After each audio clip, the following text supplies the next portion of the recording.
Hey, what's up guys? Welcome back to my channel. I'm Erica. Welcome back to Building Community. We are on day 1.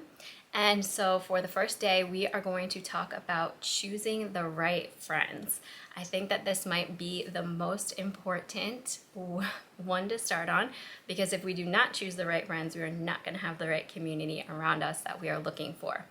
So 2 scriptures I want to read. The first one being Hebrews 10:24-25, which says, "Let us think of ways to motivate one another to acts of love and good works, and let us not neglect our meeting together as some people often do, but encourage one another, especially now that the day of his return is drawing near." And that's Hebrews 10:24-25.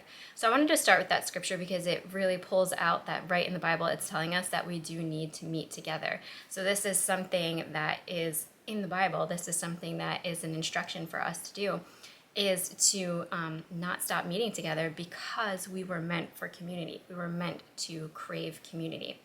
So the next scripture I want to read before we get into practical ways to do this is Proverbs 12:26. So Proverbs 12:26 says, "The godly give good advice to their friends. The wicked lead them astray." So when we are choosing our friends, I think it's really important for us to look at our long-term goals and what we are trying to accomplish and the type of community we want around us.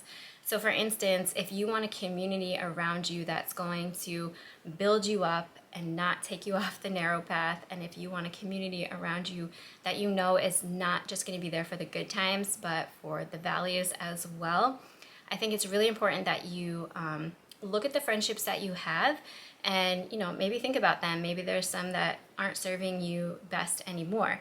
And those can still be friends that you have that are like casual friends. But when I'm talking about building community, I'm talking about like those core people that are in your life that are going to be there no matter what. The ones that you can lean on, the ones that you can talk to, the ones that you can text in the middle of the night if you need advice or something's going on.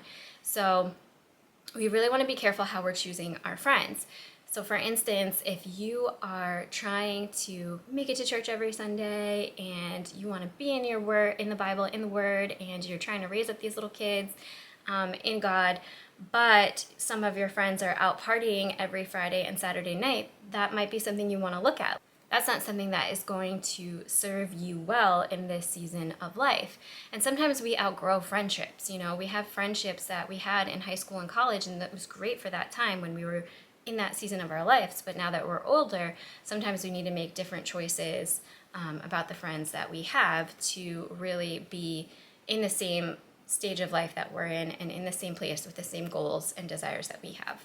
So another reason why I think it's really important to choose your friends wisely is that you are going to be sharing intimate details of your life with these friends. So you want to make sure that you're choosing people that you know you can trust, people that you know are not going to go and spill your business to somebody else, people that you know are going to be there for you when you need them, when your kid's sick or you need something, they'll be there for you. People that you know are going to show up to your kids' birthday parties, people that you know are going to be loyal to you, people that you know no matter what, they're going to be there. So really look at the friendships that you have now. I was listening to a podcast the other day, and they were talking about like really culling your friendships, like just kind of like categorizing them. Like you might have 10 or 15 friends, but we don't really have the capacity scientifically, in all honesty, to be friends with super close friends with that many people. I think it's like 5 people that you can actually be that close with. So some of those friends are going to be casual friends. They're going to be the friends that you see because your kids go to school together and you happen to be at some PTA events together. So those are just your casual friends. Or maybe friends that you see every week at church and you say hi to them, or book club or whatever, but they're not necessarily the people that you're sharing the intimate details of your life with.